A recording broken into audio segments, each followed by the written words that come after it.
So hello guys, back to my YouTube channel Sandeep ji की study में आप लोग का स्वागत है। गाइज आज की कंप्लीट वीडियो में मैं आप लोग को बताने वाला हूं पॉलिटेक्निक प्रवेश 2024 टॉप 100 क्वेश्चन लेकर आया हूं फ्रेंड, जो आप लोग के एग्जाम में हर बार पूछे जाते हैं।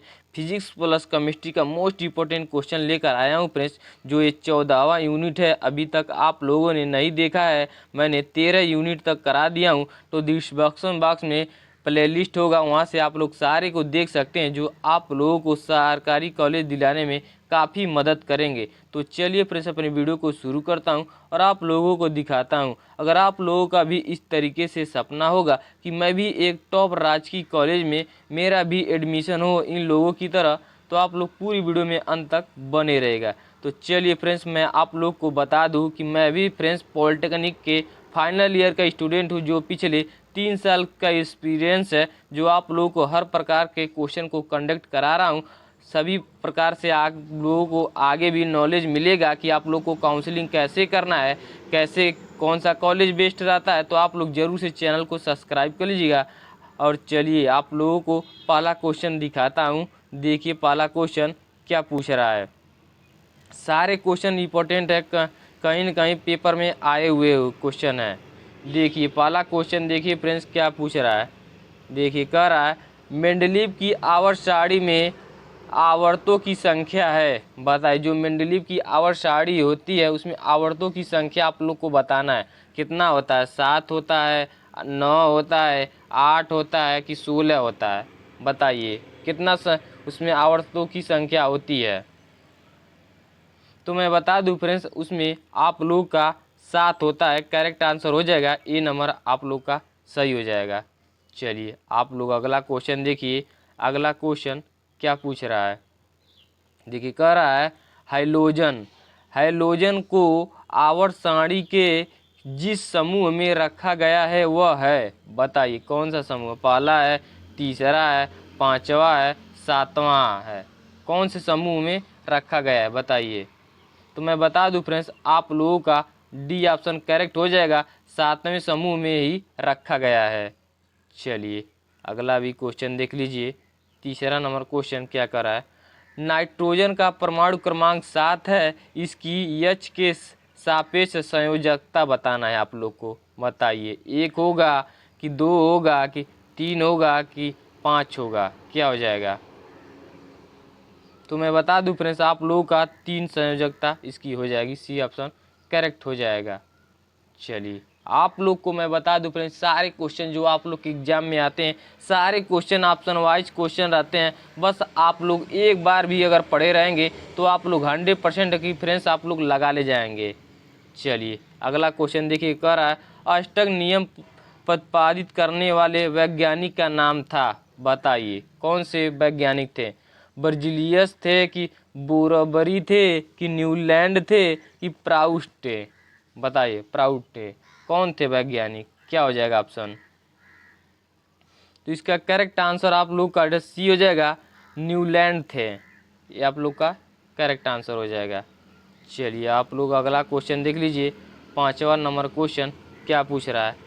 देखिए कह रहा है आवर्त सारणी का दीर्घ रूप आधारित है। जो आवर्त सारणी होता है दीर्घ रूप से किस पर वो आधारित होता है। बताइए परमाणु का आकार पर होता है कि परमाणु क्रमांक पर आधारित होता है कि वैद्युत ऋणात्मक पर होता है कि परमाणु भार पर होता है, किस पर होता है। तो मैं बता दूं फ्रेंड्स, आप लोगों का परमाणु क्रमांक पर ही आधारित होता है, जो बी ऑप्शन आप लोग का करेक्ट हो जाएगा। चलिए आप लोग अगला क्वेश्चन देखिए, जो काफ़ी इंपॉर्टेंट क्वेश्चन है। पॉलिटेक्निक 2013 में क्वेश्चन आया हुआ है, पॉलिटेक्निक 2024 में भी क्वेश्चन आ सकता है। देखिए कह रहा है यूरेनियम सदस्य है। बताइए यूरेनियम सदस्य है किसका है, एक्टिनाइड श्रेणी का है कि संक्रमण श्रेणी का है कि सेकेंड आवर्त का है कि 6 आवर्त का है। बताइए क्या हो जाएगा, इसका करेक्ट आंसर क्या हो जाएगा। 6वां नंबर का। तो मैं बता दूं फ्रेंड्स, आप लोगों का ए ऑप्शन करेक्ट हो जाएगा, जो एक्टिनाइड श्रेणी का है। चलिए आप लोग को अगला क्वेश्चन अब दिखा रहा हूं। देखिए अगला क्वेश्चन क्या पूछ रहा है। बस छोटा छोटा क्वेश्चन है फ्रेंड्स, बस आप लोग को एक एक बार पढ़े रहेंगे तो आप लोग को 100% कर ले जाएंगे। देखिए कह रहा है आधुनिक दीर्घाकार आवर्त सारणी में समूहों की संख्या बताइए। समूहों की संख्या कितनी होती है, 9 होती है कि 7 होती है कि 18 होती है कि 16 होती है, क्या हो जाएगा। तो इसमें आप लोग का 18 होता है। जब भी आप लोगों ने देखा होगा कि आधुनिक दीर्घाकार आवर्त सारणी में समूह की संख्या कितना होता है, तो आप लोग को याद रहना चाहिए हमेशा 18 होता है। चलिए अब आप लोग को अगला क्वेश्चन दिखा रहा हूँ जो काफ़ी इंपॉर्टेंट क्वेश्चन है। देखिए कितनी बार पूछा हुआ, पॉलिटेक्निक 2006 में क्वेश्चन, 2010 में भी क्वेश्चन आया हुआ है, 2024 में भी आ सकता है। देखिए कह रहा है किसी आवर्त में बाएं से दाएं बढ़ने पर तत्वों की क्या होती है, धन विद्युतीय प्रकृति बढ़ती है कि धात्विक बढ़ती जाती है कि आयनिक त्रिज्या बढ़ती जाती है कि तत्वों के ऑक्साइडों की क्षारीय प्रकृति घटती जाती है। बताइए क्या हो जाएगा इसमें। तो मैं बता दूं फ्रेंड्स, आप लोगों का डी करेक्ट आंसर हो जाएगा, जो तत्वों की ऑक्साइडों की क्षारीय प्रकृति घटती जाती है। आप लोग का डी ऑप्शन करेक्ट हो जाएगा। चलिए अगला क्वेश्चन दिखाते हूँ आप लोगों को, जो काफ़ी इंपॉर्टेंट क्वेश्चन ये भी है।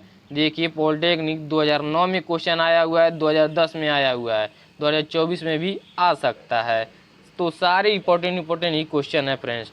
देखिए कह रहा है परमाणु क्रमांक 17 वाले तत्वों का आवर्त सारणी में स्थान है। बताइए जो परमाणु क्रमांक 17 वाले तत्व का आवर्त सारणी में कौन सा स्थान है। बताइए ये सातवां आवर्त की सातवां वर्ग होता है कि तीसरा आवर्त सातवां वर्ग होता है। बताइए क्या हो जाएगा। तो इसका करेक्ट आंसर मैं बता दूँ आप लोगों का, बी द करेक्ट आंसर हो जाएगा। जो तीसरा आवर्त और सातवां वर्ग होता है यही आप लोग का करेक्ट आंसर हो जाएगा। आप लोग को ये क्वेश्चन को एक बार याद कर लीजिएगा, रट लीजिएगा, ये क्वेश्चन आप लोग के एग्जाम में पूछ सकता है। चलिए आप लोग अगला क्वेश्चन देखिए, 10वां नंबर क्वेश्चन क्या पूछ रहा है। देखिए कह रहा है आवर्त सारणी में वर्ग और इतना एक के तत्व होते हैं। बताइए प्रबल धात्विक होते हैं कि प्रबल अधात्विक होते हैं कि चतुसंयोजक होते हैं कि अपचायक होते हैं, क्या होते हैं। तो मैं बता दूं आप लोग का ये ऑप्शन करेक्ट हो जाएगा। जो प्रबल क्या होते हैं, धात्विक होते हैं। ये वाला ऑप्शन आप लोग का सही हो जाएगा, प्रबल धात्विक होते हैं। चलिए आप लोग 11 नंबर क्वेश्चन अब देखिए क्या पूछ रहा है। परमाणु क्रमांक 21 वाला तत्व किस ब्लॉक का होगा। बताइए जो परमाणु क्रमांक 21 वाला है वह तत्व किस ब्लॉक का होगा। डी ब्लॉक का तत्व होगा कि एस ब्लॉक का तत्व होगा कि एफ ब्लॉक का होगा कि पी ब्लॉक का होगा, क्या हो जाएगा। तो मैं बता दूं फ्रेंड्स, वो आप लोग का डी ब्लॉक का तत्व होगा। 100% है कि आप लोग का ए ऑप्शन करेक्ट हो जाएगा। वो क्या होगा, डी ब्लॉक का तत्व हो जाएगा। चलिए अगला क्वेश्चन आप लोग देखिए, 12 नंबर क्वेश्चन क्या पूछ रहा है। देखिए कह रहा है तत्व जिसका इलेक्ट्रॉनिक विन्यास 287 है वह होगा। बताइए क्या होगा, एक हाइड्रोजन होगा कि एक अक्रिय गैस होगा कि एक क्षारीय धातु होगा कि इनमें से कोई नहीं, क्या हो जाएगा बताइए। तो मैं बता दूं वो आप लोग का एक हाइड्रोजन हो जाएगा, जो ए ऑप्शन आप लोग का करेक्ट हो जाएगा। चलिए अगला क्वेश्चन देखिए, जो काफ़ी इंपॉर्टेंट क्वेश्चन है, पॉलिटेक्निक 2013 में क्वेश्चन आया हुआ है। देखिए पूछ रहा है फर्स्ट S2 में और सेकेंड वाले में कितना होता है इलेक्ट्रॉनिक विन्यास वाले तत्व होगा। आप लोग को इलेक्ट्रॉनिक विन्यास के तत्व को बताना है। बताइए क्या हो जाएगा, धातु हो जाएगा कि अधातु हो जाएगा कि अक्रिय गैस हो जाएगा कि इनमें से कोई नहीं, क्या हो जाएगा बताइए। फर्स्ट वाले में सेकेंड वाले में क्या हो जाएगा। 13 नंबर का करेक्ट आंसर क्या हो जाएगा। तो इसका करेक्ट आंसर मैं बता दूं आप लोगों का धातु इज द करेक्ट आंसर हो जाएगा। ये वाला ऑप्शन आप लोग का सही हो जाएगा, धातु। चलिए अब आप लोग को अगला क्वेश्चन दिखा रहा हूँ, 14 नंबर क्वेश्चन देखिए क्या पूछ रहा है। जो पॉलिटेक्निक 2008 में क्वेश्चन आया हुआ है। देखिए कह रहा है, जब आवर्त सारणी में हम किसी वर्ग में नीचे की ओर जाते हैं तो आयन विभव में कमी का कारण है। तो आप लोग को बताना है आयन विभव में कमी का कारण क्या है, हो सकता है नाभिकीय आवेश का घटना हो सकता है, कि विद्युतीय ऋणात्मक का घटना हो सकता है, कि परमाणुवीय आकार का बढ़ना हो सकता है, कि उपरोक्त में से कोई नहीं। बताइए क्या हो जाएगी, क्या है इसका करेक्ट आंसर, क्या हो जाएगा 14 नंबर का। तो इसका करेक्ट आंसर फिर बता दूं आप लोगों का सी द करेक्ट आंसर हो जाएगा, जो परमाणविक आकार का बढ़ना होता है। चलिए अब आप लोगों को अगला क्वेश्चन दिखा रहा हूँ। अगला क्वेश्चन क्या पूछ रहा है, देखिए कह रहा है, कौन सी धातु एक से अधिक ऑक्सीकरण अवस्था रखती है। बताना है आप लोग को कौन सी धातु है जो एक से अधिक ऑक्सीकरण की अवस्था रखती है। सोडियम रखती है, यानी कि मैग्नीशियम रखती है, फिर कि एल्युमिनियम रखती है, कि या फिर में रखती है। बताइए क्या हो जाएगा 15 नंबर का करेक्ट आंसर क्या हो जाएगा। तो इसका करेक्ट आंसर बता दूं आप लोगों का डी द करेक्ट आंसर हो जाएगा। चलिए अगला क्वेश्चन अब आप लोग देखिए 16 नंबर क्वेश्चन देखिए कर रहा है, तत्वों का आवर्ती वर्गीकरण किसने किया था। आप लोग को बताना है जो तत्वों का आवर्ती वर्गीकरण किसने किया था। बायल्स ने किए थे, कि मोसले ने, कि चार्ल्स ने, कि मेंडलीफ ने। बताइए, ये आप लोगों ने बहुत बार पढ़ा होगा, ये क्वेश्चन आप लोग को 100% की आना ही चाहिए। बताइए कौन सा ऑप्शन सही हो जाएगा। तो इसका करेक्ट आंसर आप लोग का डी हो जाएगा। आप लोग हमेशा हाई स्कूल इंटर में भी पढ़े होंगे कि मेंडलीफ के तत्वों का वर्गीकरण इन्होंने ही किए थे। तो आप लोग का करेक्ट आंसर मेंडलीफ हो जाएंगे। चलिए अगला क्वेश्चन देखिए क्या पूछ रहा है, सबसे भारी धातु है। बताइए मैग्नीशियम है, कि निकिल है, कि कार्बन है, कि सोडियम है। बताइए क्या हो जाएगा 17 नंबर करेक्ट आंसर। तो इसका करेक्ट आंसर मैं बता दूं आप लोगों का बी द करेक्ट आंसर हो जाएगा, जो सबसे भारी धातु है। चलिए अगला क्वेश्चन देख लीजिए क्या पूछ रहा है, परिवर्तित संयोजकता दिखाते हैं। बताइए जो परिवर्तित संयोजकता हो दिखाते हैं, धात्विक तत्व दिखाते हैं, कि संक्रमण तत्व दिखाते हैं, कि अधात्विक तत्व दिखाते हैं, कि सामान्य तत्व दिखाते हैं। बताइए क्या हो जाएगा। तो इसका करेक्ट आंसर बता दूं फ्रेंड्स आप लोगों का बी द करेक्ट आंसर हो जाएगा, जो संक्रमण तत्व दिखाते हैं। चलिए आप लोग को अगला क्वेश्चन देखिए, जो काफ़ी इंपॉर्टेंट क्वेश्चन है, पॉलिटेक्निक 2014 में क्वेश्चन आया हुआ है। देखिए कह रहा है, सबसे अधिक धात्विक प्राकृतिक तत्व है। सबसे अधिक धात्विक प्राकृतिक तत्व है। बताइए क्या हो जाएगा। इसका करेक्ट आंसर क्या हो जाएगा। तो इसका करेक्ट आंसर बता दूं फ्रेंड्स आप लोग का डी द करेक्ट आंसर आप लोग का हो जाएगा, Cl हो जाएगा। चलिए आप लोग अगला क्वेश्चन देख लीजिए क्या पूछ रहा है, निम्न में से सर्वाधिक विद्युत धनी तत्व है। बताइए विद्युत धनी तत्व आप लोग को बताना है। तो इसका आप लोग का बी द करेक्ट आंसर हो जाएगा जो।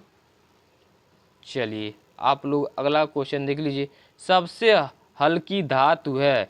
बताइए छोटा छोटा क्वेश्चन है, बस आप लोगों से घुमा कर पूछ सकता है ये सारे क्वेश्चन आप लोग के एग्जाम में।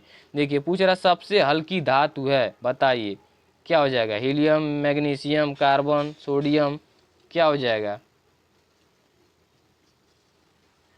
तो मैं बता दूंगा आप लोगों का ए ऑप्शन करेक्ट हो जाएगा, जो सबसे हल्की धातु है। चलिए आप लोग अगला क्वेश्चन देख लीजिए, जो काफ़ी इंपॉर्टेंट क्वेश्चन है, पॉलिटेक्निक 2013 में क्वेश्चन आया हुआ है।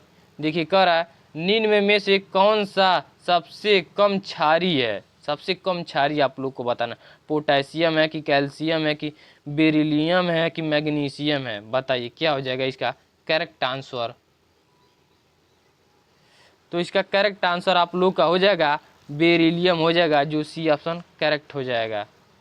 चलिए अब आप लोग 23 नंबर क्वेश्चन देख लीजिए, जो ये भी काफ़ी इंपॉर्टेंट क्वेश्चन है, पॉलिटेक्निक 2014 में क्वेश्चन आए हुए हैं। देखिए क्या क्वेश्चन पूछ रहा है। कह निम्न में से सर्वाधिक अम्लीय यौगिक है, बताइए। ये इसमें से आप लोग को यौगिक बताना है, क्या हो जाएगा। तो आप लोग का ए ऑप्शन करेक्ट हो जाएगा, P2O3 हो जाएगा। चलिए अगला क्वेश्चन देख लीजिए। संक्रमण तत्व है, बताइए संक्रमण तत्व क्या हो जाएगा। तो आप लोग का संक्रमण तत्व आप लोग का बी ऑप्शन करेक्ट हो जाएगा, बी वाला आप लोग का। चलिए आप लोग अब अगला क्वेश्चन देख लीजिए, जो काफ़ी इंपॉर्टेंट क्वेश्चन है, पॉलिटेक्निक 2005 में क्वेश्चन आया हुआ है। सबसे कम विद्युत ऋणी तत्व है, बताइए कौन सा हो जाएगा। ए होगा, बी होगा, सी होगा, डी होगा, बताइए क्या हो जाएगा। तो इसका करेक्ट आंसर बता दूं फ्रेंड्स, आप लोग का डी करेक्ट हो जाएगा, जो सोडियम सबसे कम विद्युत ऋणी तत्व यही हो जाएगा, आप लोग याद कर लीजिएगा। चलिए अगला क्वेश्चन देख लीजिए, 26 नंबर क्वेश्चन क्या पूछ रहा है। देखिए कह रहा है, देखिए 26 नंबर क्वेश्चन कह रहा है, आवर्त सारणी में समान समूह के तत्वों के परमाणुओं में समान संख्या होती है, बताइए समान संख्या होती है, इलेक्ट्रॉनों की होती है कि बातम उपकोष में इलेक्ट्रॉनों की होती है, प्रोटॉन की होती है कि न्यूट्रॉन की होती है, बताइए क्या हो जाएगा 26 नंबर का करेक्ट आंसर। तो इसमें आप लोग का बातम उपकोष में इलेक्ट्रॉनों की संख्या सबसे समान होती है, बी वाला ऑप्शन आप लोग का सही हो जाएगा। चलिए अगला क्वेश्चन देख लीजिए, जो काफ़ी इंपॉर्टेंट क्वेश्चन है, पॉलिटेक्निक 2007 में क्वेश्चन आया हुआ है। तो सारे क्वेश्चन फ्रेंड्स कहीं ना कहीं पेपर में आए हुए हैं, और आप लोग जानते हैं कि एग्जाम में सारे क्वेश्चन रिपीटेड क्वेश्चन आते हैं, सारे क्वेश्चन एक बार आतर करके दूसरे साल में ही क्वेश्चन आते हैं। तो देखिए क्या पूछ रहा है, आवर्त वर्गीकरण में तत्वों को व्यवस्थित किया गया है, बताइए उनके परमाणु क्रमांक के अनुसार किया गया है, कि धातु तथा अधातु के रूप में किया गया है, कि संयोजकता तथा विद्युत संयोजकता के अनुसार किया गया है, कि उनके परमाणु भारों के अनुसार किया गया है, बताइए क्या हो जाएगा। इसका करेक्ट आंसर क्या हो जाएगा। तो इसका करेक्ट आंसर आप लोग का हो जाएगा कि उनके परमाणु क्रमांक के अनुसार ही होता है, ये ऑप्शन सही हो जाएगा। चलिए आप लोग अगला क्वेश्चन देख लीजिए, क्या पूछ रहा है। हीलियम के अतिरिक्त अन्य सभी अक्रिय तत्वों के परमाणुओं के बाह्य कक्ष में इलेक्ट्रॉनों की संख्या, बताइए इलेक्ट्रॉनों की संख्या क्या होती है, 2 होती है, 8 होती है, कि 1 होता है, कि 6 होता है, क्या हो जाएगा। तो बताइए फटाक से बताइए इसका आंसर क्या हो जाएगा। तो इसका करेक्ट आंसर आप लोग का इलेक्ट्रॉनों की संख्या 8 हो जाएगा, बी ऑप्शन करेक्ट हो जाएगा। चलिए आप लोग अगला क्वेश्चन देख लीजिए, क्या पूछ रहा है। देखिए कह रहा है, उत्कृष्ट गैसें प्रकृति में किस अवस्था में पाई जाती हैं, बताइए मुक्त अवस्था में पाई जाती हैं, भौतिक अवस्था में पाई जाती हैं, रासायनिक अवस्था में पाई जाती हैं, कि सामान्य व्यवस्था में पाई जाती हैं, बताइए उत्कृष्ट गैस किस व्यवस्था में पाई जाती हैं, क्या हो जाएगा इसका करेक्ट आंसर। तो इसका उत्कृष्ट गैस प्रकृति में पाई जाती हैं, जो मुक्त अवस्था में पाई जाती हैं, जो आप लोगों का ए ऑप्शन करेक्ट हो जाएगा, ये वाला ऑप्शन आप लोग का करेक्ट हो जाएगा, जो मुक्त अवस्था में पाई जाती हैं उत्कृष्ट गैस, आप लोग हमेशा याद रखिएगा इसको। चलिए अगला क्वेश्चन देख लीजिए, 30 नंबर क्वेश्चन क्या कर रहा है, पॉलिटेक्निक 2005 में ये भी आया हुआ है। देखिए कह रहा है, कार्बन तथा सिलिकॉन को एक ही समूह में रखने का कारण है, बताइए जो कार्बन और सिलिकॉन को एक ही समूह में रखने का कारण क्या हो सकता है। दोनों तत्वों के परमाणुओं के बातम कोष में इलेक्ट्रॉनों की संख्या समान है, कि दोनों तत्व H2 के साथ क्रिया करते हैं, कि दोनों तत्व ऑक्सीजन से क्रिया करके ऑक्साइड बनाते हैं, बताइए क्या हो जाएगा, जो 30 नंबर का करेक्ट आंसर। तो इसका करेक्ट आंसर आप लोगों का ये हो जाएगा, जो दोनों तत्वों के परमाणु के बाह्य कोष में इलेक्ट्रॉनों की संख्या क्या होती है, समान होती है, ये वाला ऑप्शन करेक्ट हो जाएगा। चलिए आप लोग अगला क्वेश्चन देख लीजिए, क्या पूछ रहा है। कार्बन का परमाणु क्रमांक 6 है, तो तो आवर्त सारणी में इसका समूह होगा। बताइए सेकेंड होगा कि थर्ड होगा कि 6 होगा कि 4 हो जाएगा। बताइए क्या हो जाएगा। तो इसका करेक्ट आंसर फ्रेंड बता दूं आप लोगों का D is the correct answer आप लोग का हो जाएगा, जो इसका समूह हो जाएगा 4 हो जाएगा। चलिए आप लोग अगला क्वेश्चन देख लीजिए क्या पूछा जा रहा है। देखिए कह रहा है आधुनिक आवर्त सारणी में तत्वों को रखा गया है। बताइए जो आधुनिक आवर्त सारणी है उसमें तत्वों को कैसे रखा गया है। परमाणु भार के वृद्धि के क्रम में रखा गया है कि परमाणु क्रमांक के वृद्धि में क्रम में रखा गया है कि अणु भार के वृद्धि क्रम में रखा गया है कि वाष्प घनत्व के वृद्धि क्रम में रखा गया है। बताइए किस क्रम में रखा गया है। 32 नंबर का कौन सा आंसर हो जाएगा। तो इसका करेक्ट आंसर आप लोग का बी हो जाएगा, जो परमाणु क्रमांक के वृद्धि के क्रम में रखा गया हुआ है। चलिए अब आप लोग अगला क्वेश्चन देखिए क्या पूछ रहा है। देखिए कह रहा है आवर्त सारणी के प्रथम आवर्त में तत्वों की संख्या है। आप लोग बताइए जो आवर्त सारणी में प्रथम आवर्त में तत्वों की संख्या क्या होती है। 8 होती है कि 2 होती है कि 32 होती है कि 18 होती है। बताइए क्या हो जाएगा। तो इसमें आप लोगों का हो जाएगा बी ऑप्शन करेक्ट हो जाएगा, जो 2 होता है। चलिए आप लोग अब अगला क्वेश्चन देख लीजिए क्या पूछ रहा है। देखिए कह रहा है एक तत्व का इलेक्ट्रॉनिक विन्यास 2 8 18 7 है तो यह आवर्त सारणी में होगा। बताइए कौन से वर्ग में, फर्स्ट वर्ग में होगा कि 7वें वर्ग में होगा कि दूसरे वर्ग में होगा कि यहाँ पे आप लोग का 8वें वर्ग में हो जाएगा। बताइए कौन से वर्ग में हो जाएगा। तो मैं बता दूं आप लोग का 7वें वर्ग में करेक्ट आंसर हो जाएगा, बी वाला 7वें वर्ग में होगा। चलिए आप लोग अगला क्वेश्चन देख लीजिए अगला क्वेश्चन क्या पूछ रहा है। 35 नंबर क्वेश्चन देखिए कह रहा है आवर्त सारणी के समान ऊर्ध्वाधर समूह के तत्वों में सामान्य होता है। बताइए समान इलेक्ट्रॉनिक विन्यास होता है कि समान परमाणु भार होता है कि रासायनिक संयोजन क्षमता घटती है कि धन विद्युतीय लक्षण बढ़ती है। बताइए क्या हो जाएगा। तो इसमें आप लोग का हो जाएगा डी ऑप्शन करेक्ट हो जाएगा, जो धन विद्युतीय लक्षण क्या होती है, बढ़ती है, बढ़ता है।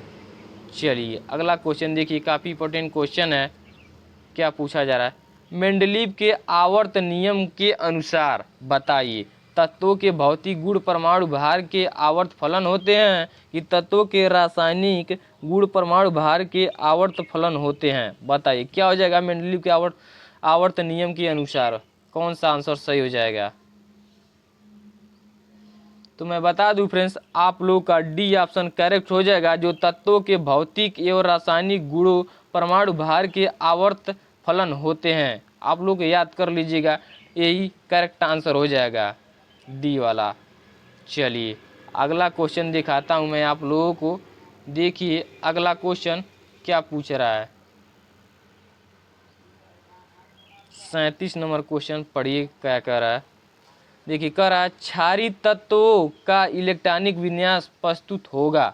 बताइए जो क्षारीय तत्वों का इलेक्ट्रॉनिक विन्यास प्रस्तुत होगा क्या होगा, ए होगा, बी होगा, सी होगा कि डी हो जाएगा। बताइए। तो इसका करेक्ट आंसर आप लोग का बी हो जाएगा, जो N-1 S2 P6 N S1 हो जाएगा। चलिए अगला क्वेश्चन देख लीजिए क्या पूछ रहा है। देखिए कह रहा हाइड्रोजन की क्रियाशीलता का प्रकार निम्न में से कौन सा है। बताइए क्या हो जाएगा, F ग्रेटर देन Br हो जाएगा कि ग्रेटर देन Cl की ग्रेटर देन 1। बताइए क्या हो जाएगा। तो इसका करेक्ट आंसर आप लोग का बी द करेक्ट आंसर हो जाएगा, F greater than Cl greater than Br greater than 1 हो जाएगा। चलिए अगला क्वेश्चन दिखा रहा हूँ आप लोगों को, जो देखिए 40 नंबर क्वेश्चन क्या पूछ रहा है। देखिए कह रहा है डी ब्लॉक के तत्वों का आयन विभव कितने ईवी इलेक्ट्रॉन वोल्ट के मध्य होगा। बताइए क्या हो जाएगा, 5 से 10 वोल्ट के मध्य में हो जाएगा कि 6 से 10 वोल्ट। बताइए क्या होगा इसका करेक्ट आंसर 40 नंबर का। तो इसका करेक्ट आंसर आप लोग का ए हो जाएगा। करेक्ट आंसर आप लोग का सही हो जाएगा, 5 से 10 वोल्ट के मध्य हो जाएगा। चलिए आप लोग अगला क्वेश्चन देख लीजिए क्या पूछ रहा है। गुणधर्मों में समानता रखने वाले तत्व आवर्त सारणी में रखे गए हैं। बताइए कहाँ पे रखे गए हैं, एक ही लघु आवर्त में कि एक ही दीर्घ आवर्त में कि एक ही समूह में कि एक ही उप समूह में। बताइए कहाँ पे रखे गए हुए हैं। तो आप लोग का हो जाएगा जो एक ही समूह में रखे गए हैं, डी ऑल ऑप्शन करेक्ट हो जाएगा आप लोग का। चलिए अब आप लोग को अगला क्वेश्चन दिखा रहा हूँ क्या पूछ रहा है। देखिए कह रहा है निम्न में से कौन सा तत्व सबसे भारी है। तो आप लोग को बताना है कौन सा तत्व सबसे भारी होता है, सिल्वर होता है, कापर होता है, गोल्डन होता है, लेड होता है। बताइए कौन सा तत्व सबसे भारी है। 42 नंबर का करेक्ट आंसर क्या हो जाएगा। तो मैं बता दूं सबसे भारी आप लोग का गोल्ड हो जाएगा, सबसे भारी यही होता है। चलिए अगला क्वेश्चन दिखा रहा हूँ आप लोग को, देखिए क्या पूछा जा रहा है। कह रहा है एल्युमिनियम का विकर्ण संबंध है। बताइए किससे है, एल्युमिनियम का विकर्ण संबंध किससे है, लिथियम से है कि सिलिकॉन से है। बताइए किससे है। तो आप लोग का बी ऑप्शन करेक्ट हो जाएगा। चलिए अगला क्वेश्चन देख लीजिए, अगला क्वेश्चन क्या पूछ रहा है। देखिए कह रहा है आधुनिक आवर्त सारणी में तत्वों की व्यवस्था किसने की। बताए जो आधुनिक आवर्त सारणी में तत्वों की व्यवस्था को उसको एक क्रम में किसने किए थे, रदरफोर्ड ने किए थे कि बोर ने किए थे कि मेंडलीव ने कि मोजले ने। बताइए कौन सा आंसर सही हो जाएगा। तो आप लोग का डी ऑप्शन करेक्ट हो जाएगा, जो मोजले ने ही आधुनिक आवर्त सारणी में तत्वों की व्यवस्था किए थे, मोजले। याद रहेगा आप लोग को हमेशा ये। देखिए 45 नंबर जो केमिस्ट्री का लास्ट क्वेश्चन है, देखिए क्या पूछ रहा है। देखिए कह रहा है निम्न में से किस तत्व की इलेक्ट्रॉनिक विन्यास इलेक्ट्रॉनिक बंधुता शून्य होती है। बताइए जो निम्न में से तत्वों की इलेक्ट्रॉनिक बंधुता शून्य होती है, ऑक्सीजन की होती है कि फ्लोरीन की होती है कि आर्गन की होती है कि नाइट्रोजन की होती है। बताइए कौन सा आंसर सही हो जाएगा इसका। तो इसका करेक्ट आंसर आप लोगों का सी द करेक्ट आंसर हो जाएगा। तो देख सकते हैं फ्रेंड्स मैंने आप लोगों को 45 क्वेश्चन करा दिया हूँ, जो केमिस्ट्री का सारे मोस्ट इम्पोर्टेंट क्वेश्चन है। सारे क्वेश्चन कहीं न कहीं प्रीवियस ईयर में क्वेश्चन आए हुए हैं, इधर आप लोग भी देखे भी होंगे कि सारे क्वेश्चन कहीं न कहीं पॉलिटेक्निक में पूछे जा रहे थे। इधर 2005 में भी क्वेश्चन पूछे जा रहे थे, इधर 2007 में, तो कहीं न कहीं सारे क्वेश्चन पूछे जा रहे थे। अब आप लोगों के पास बहुत कम समय बचा भी हुआ है कि आप लोगों के पास 1 मंथ का टाइम है। इसमें आप लोगों को ज़्यादा से ज़्यादा जितना क्वेश्चन का ज़्यादा प्रैक्टिस करेंगे उतना ही आप लोगों के लिए ज़्यादातर फायदेमंद रहेगा। अब चलिए फ्रेंड्स मैं आप लोगों को इससे आगे आप लोगों को फिजिक्स का मोस्ट इम्पॉर्टेंट क्वेश्चन कराता हूँ। यहाँ तक तो आप लोगों ने केमिस्ट्री का मोस्ट क्वेश्चन कर लिया है। अब यहाँ से आप लोग फिजिक्स का क्वेश्चन देखिए कौन कौन। तो पढ़िए पहला क्वेश्चन देखिए क्या पूछ रहा है। देखिए क्वेश्चन क्या कर रहा है। आप लोग को ऑप्शन अलग अलग मिल सकते हैं नंबर, केवल वही क्वेश्चन को सिलेक्ट किया गया है जो आप लोग के एग्जाम में आ सकता है। देखिए पॉलिटेक्निक 2005 में क्वेश्चन आया हुआ है।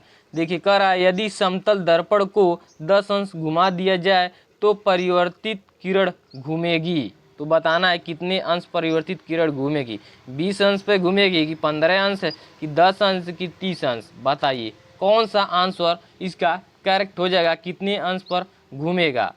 तो इसका करेक्ट आंसर फिर मैं बता दूं आप लोगों का बी ए इधर करेक्ट आंसर हो जाएगा, जो 20 अंश पे घूम जाएगा।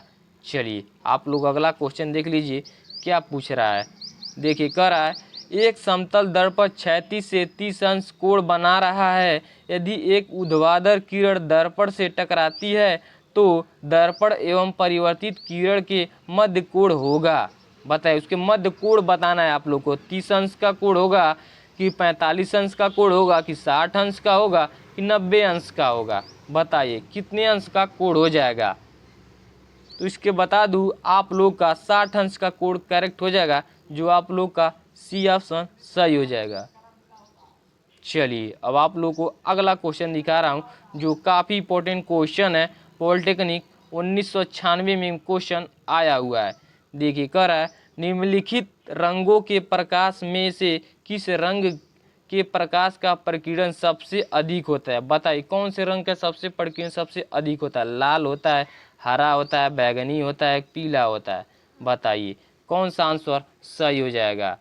तो आप लोग का सबसे इति होता है बैगनी। बैगनी रंग आप लोग का करेक्ट आंसर हो जाएगा।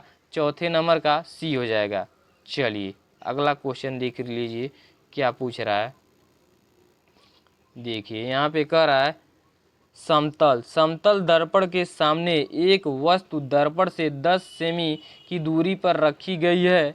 दर्पण से प्रतिबिंब की दूरी होगी।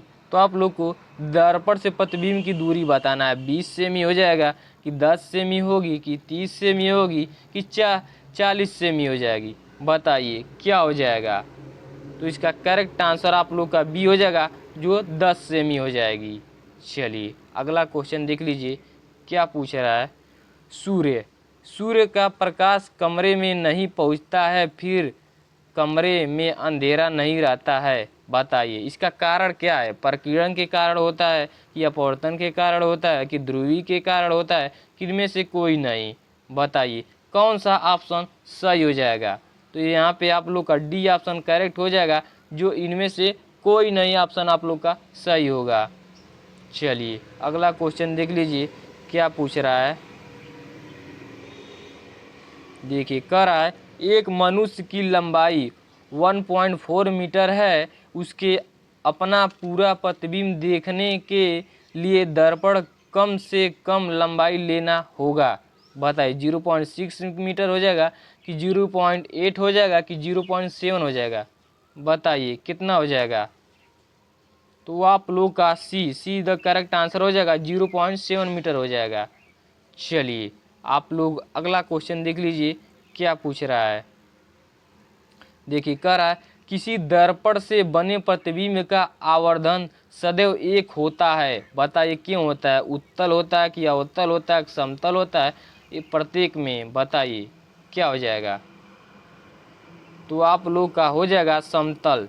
समतल इज द करेक्ट आंसर हो जाएगा। चलिए अगला क्वेश्चन देख लीजिए क्या पूछ रहा है।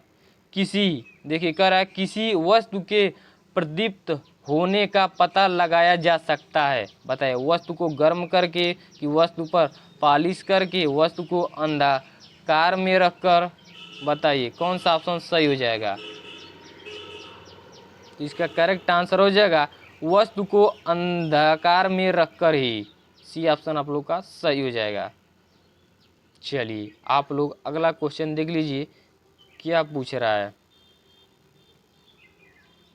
देखिए कह रहा है, किसी मोटे समतल दर्पण के सामने कोई प्रदीप्त वस्तु रखी है तो परावर्तन क्या होगा। ऊपर वाले तल में होगा कि केवल नीचे वाले तल में होगा कि दोनों तलों के बीच की बराबर होगा। बताइए कौन सा आंसर सही हो जाएगा। तो आप लोग का सी द करेक्ट आंसर हो जाएगा, दोनों तलों के बीच कई बार होगा। चलिए अगला क्वेश्चन देख लीजिए क्या पूछ रहा है। देखिए कह रहा है, एक व्यक्ति समतल दर्पण के सामने 3 मीटर की दूरी पर खड़ा है। व्यक्ति से प्रतिबिंब के मध्य दूरी का मान होगा 8 मीटर, 9 मीटर, 6 मीटर कि 3 मीटर। बताइए क्या हो जाएगा। तो आप लोग का 6 मीटर ही द करेक्ट आंसर हो जाएगा। चलिए अगला क्वेश्चन देख लीजिए क्या पूछ रहा है। देखिए कर 72 अंश के कोण पर झुके हुए दो समतल दर्पणों में बने हुए प्रतिबिंबों की संख्या होगी। क्या होगी। 5 होगी, 7 होगी, 6 होगी कि 4 हो जाएगी। बताइए कौन सा ऑप्शन सही हो जाएगा। तो इसका करेक्ट आंसर आप लोग का डी द करेक्ट आंसर हो जाएगा, जो 4 हो जाएगा। चलिए अगला क्वेश्चन देख लीजिए क्या पूछा जा रहा है।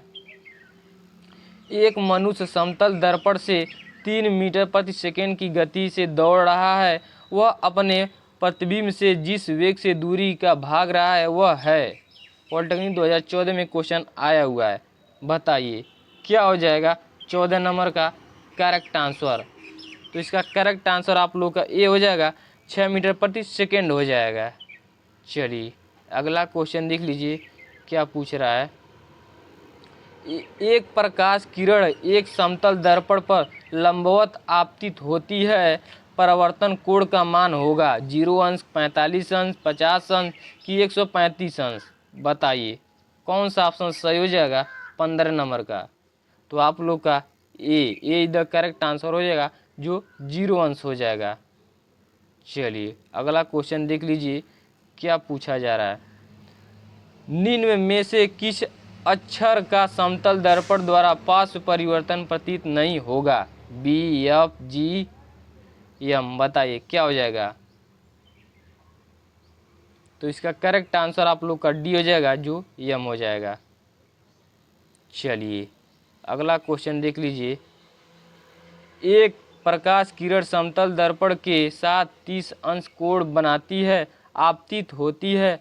आपतित तथा परिवर्तित किरण के बीच का कोण बताइए 60 अंश होगा कि 30 अंश होगा कि 120 अंश होगा कि 90 अंश होगा। बताइए कौन सा आंसर सही हो जाएगा। तो इसका करेक्ट आंसर आप लोग का 120 अंश हो जाएगा। चलिए अगला क्वेश्चन देख लीजिए क्या पूछा जा रहा है। प्रकाश की तरंगदैर्घ्य की परास है। बताइए 3900 एंगस्ट्राम से 7800 एंगस्ट्राम तक हो जाएगा कि 100 एंगस्ट्राम से कि 3900 एंगस्ट्राम तक हो जाएगा। बताइए कौन सा ऑप्शन सही हो जाएगा। तो आप लोग का ए द करेक्ट आंसर हो जाएगा, जो 3900 एंगस्ट्राम से 7800 एंगस्ट्राम तक करेक्ट आंसर हो जाएगा। चलिए अगला क्वेश्चन देख लीजिए क्या पूछ रहा है। समतल दर्पण की फोकस दूरी होती है। बताइए 0 होती है, अनंत होती है, 25 सेमी होती है कि -25 सेमी होती है। क्या होती है समतल दर्पण की दूरी। तो आप लोग की समतल दर्पण की दूरी क्या होती है, अनंत होती है। बी ऑप्शन आप लोग का करेक्ट हो जाएगा। चलिए आप लोग अगला क्वेश्चन देख लीजिए क्या पूछ रहा है। देखिए कह रहा है यदि 2 समतल दर्पण को समांतर रखा जाए तो उनसे बनने वाले प्रतिबिंब की संख्या होगी। बताइए उनसे प्रतिबिंब की संख्या क्या होगी, 2 होगी, 4 होगी, 1 होगा कि अनंत हो जाएगा। बताइए क्या हो जाएगा। तो आप लोग का करेक्ट आंसर हो जाएगा डी, अनंत हो जाएगा। अगला क्वेश्चन देख लीजिए जो पॉलिटेक्निक 2011 में क्वेश्चन आया हुआ है। देखिए कह रहा है एक विद्युत बल्ब को 60 अंश पर झुके हुए 2 समतल दर्पण के बीच रखा गया है, तो इस बल्ब के कितने प्रतिबिंब दिखेंगे। 2, 4, 5, 6 कितने प्रतिबिंब दिखेंगे। बताइए क्या हो जाएगा। तो इसके प्रतिबिंब 5 दिखेंगे। आप लोग का सीधा करेक्ट आंसर हो जाएगा। देखिए अगला क्वेश्चन देख लीजिए क्या पूछ रहा है। देखिए कह रहा है निम्न में से किस रंग के प्रकाश का प्रकीर्णन सबसे अधिक होता है।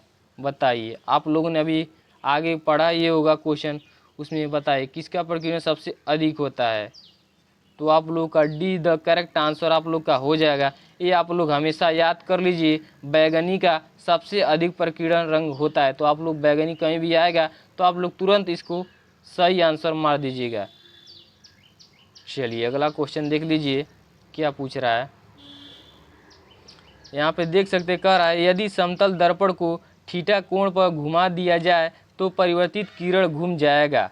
बताइए कितना, 2 थीटा घूमेगा कि थीटा केवल घूमेगा कि 0 अंश की नहीं घूमेगा। बताइए क्या हो जाएगा। तो आप लोग का 2 थीटा ही केवल घूम पाएगा। बी ए ऑप्शन सही हो जाएगा।